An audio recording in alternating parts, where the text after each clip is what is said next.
आज हम e office में फाइल कैसे क्रिएट करते हैं यह सीखेंगे। हम अपने ब्राउज़र में ई ऑफिस का एड्रेस यूआरएल टाइप करेंगे। आप सभी को मालूम है ई ऑफिस का यूआरएल क्या है, wr.eoffice.relnet.gov.in।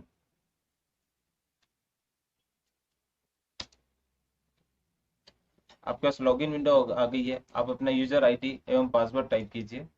यूजर आईडी में आपको पता है कि लास्ट का @gov.in नहीं लगाते हैं। पासवर्ड जो आपका है आप उसे टाइप कीजिए।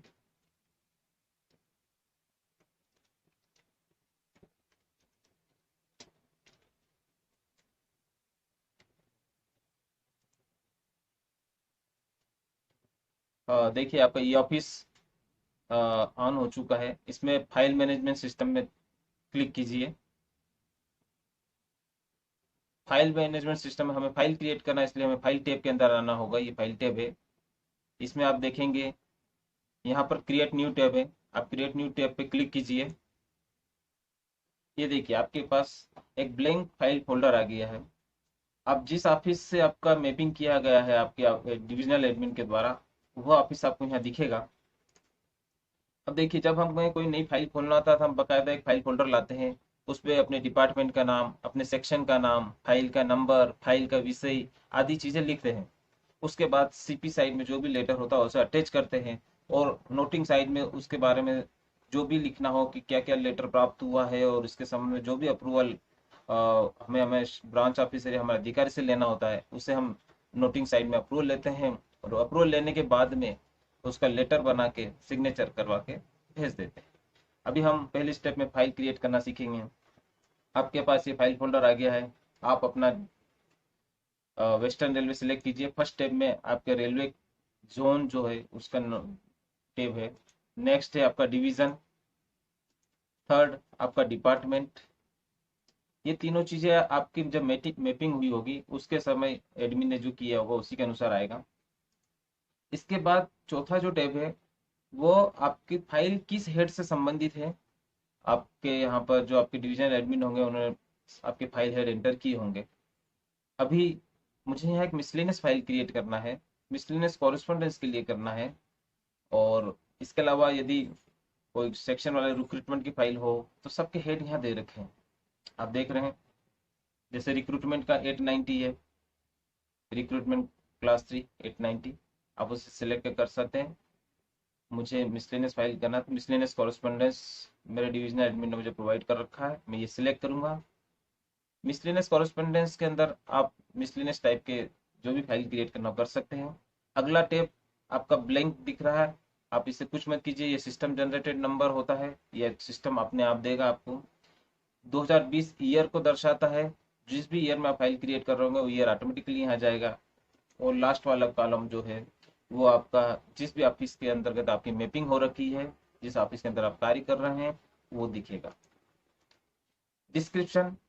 डिस्क्रिप्शन में आपको अपना फाइल नंबर, हमारे यहाँ वेस्टर्न रेलवे में जो प्रोसीजर चला रहा है कि हम एक फाइल नंबर देते हैं। फाइल नंबर आप दे दीजिए ई, जो रतलाम डिवीजन में ई फॉर एस्टेब्लिशमेंट। इसके बाद जनरली हम लोग हमारे सेक्शन का नाम ईटी एस्टेब्लिशमेंट ट्रॉफिक या फिर ईडी ईएम ई4। चूंकि मैं आईटी सेल में हूँ, आईपास सेल में हूँ एस्टेब्लिशमेंट में, मैं अपना आईपास सेल लिख रहा हूँ। आप यहाँ जो भी प्रोसीजर हो आप उसके अनुसार कीजिए। आईपास सेल फाइल में मिसलेनियस क्रिएट कर रहा हूँ, मिसलेनियस लिख दिया। जनरली हम लिखते हैं कि किस वर्ष में क्रिएट की है। वैसे तो लिखने की आवश्यकता नहीं यहाँ है, फिर भी हम इसलिए लिख सकते हैं। स्वेच्छा से जो आपके यहाँ प्रचलन में है उस अनुसार कीजिए। आप यहाँ एक शॉर्ट डिस्क्रिप्शन दे सकते हैं कि जब आपको इनबॉक्स में जाएंगे आपको फाइल नंबर दिखेगा तो आप लिख सकते हो कि मिसलेनियस किस प्रकार का है। अगर आपको लिखना हो, नहीं लिखना हो तो कोई बात नहीं, आप फाइल नंबर दीजिए।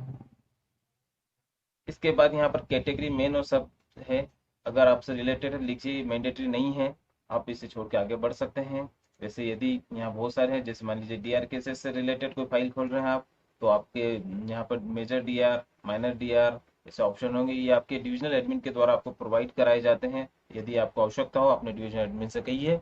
वो आपको इस प्रकार सब सब्जेक्ट वाइज आपको बना देंगे। मान लीजिए कंपेशनल ग्राउंड अपॉइंटमेंट है, कंपेशनल ग्राउंड अपॉइंटमेंट में category allotment group C, category allotment group D की फाइल होती है, सीजीए पर्सनल केसेस होते हैं।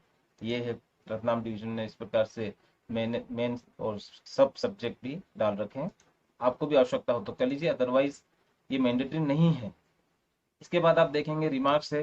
रिमार्क्स के अंदर आप अपनी फाइल का एक शॉर्ट डिस्क्रिप्शन लिख दीजिए, बाई चांस आपको कभी खोजना हुआ तो उससे आप उसमें से ढूंढने में आपको सुविधा होगी फाइल को। मैं लिख रहा हूँ miscellaneous correspondence file of bypass cell, ठीक है। ये करके आप कंटिन्यू वर्किंग कर दीजिए। एक बार आपने फाइल जो क्रिएट की है, एक बार आपसे वो पूछता है are you sure, file number will be generated, number generated will be final and cannot be edited, do you wish to proceed, क्या आपकी इच्छा है से आप आगे बढ़ना चाहते हैं। यदि आपने ओके कर दिया तो फाइल क्रिएट हो जाएगी। एक बार जो फाइल क्रिएट होगी वो बाद में डिलीट नहीं हो सकती है। मैं इसे ओके कर रहा हूँ। जैसे आप क्रिएशन पे ओके करते हैं, फाइल क्रिएट हो जाती है। क्रिएट होके आपको इस प्रकार से दिखती है। ये देख, ये व्हाइट वाला पोर्शन जो आपको दिख रहा है ये सीपी साइड है, ये ग्रीन वाला है एनपी साइड है। अब देखिए मैंने यहाँ पर फाइल का नंबर दिया था ई आईपास सेल मिसलेनियस 2020। अगर इसके आगे मैं कुछ और लिखता छोटा सब्जेक्ट शॉर्ट तो वो भी यहाँ आ जाता। मान लीजिए मैं सीनियरिटी की फाइल बना रहा होता तो मैं यहाँ EET oblique seniority oblique guard भी लिख देता तो पता रहता कि मुझे गार्ड की सीनियरिटी की फाइल है। अगर इस प्रकार से आगे शॉर्ट में कुछ आप लिख देंगे तो आपको फाइल को ट्रेस करने में सुविधा होगी। ये आपकी फाइल क्रिएट हो गई है। अगले सेशन में मैं आपको सीपी पर कैसे अटैच करते हैं, एनपी में कैसे एनपी अटैच करते हैं। अभी यदि आपके पास कोई पुरानी फाइल चल रही है तो आप उसके सीपी साइट के पेज स्कैन कर लीजिए, एनपी साइट के अलग स्कैन कर लीजिए, दोनों को पीडीएफ फाइल में अटैच कर लीजिए, स्कैन कीजिएगा। फिर उसको कैसे अटैच करते हैं मैं आपको अगले वीडियो में बताऊंगा।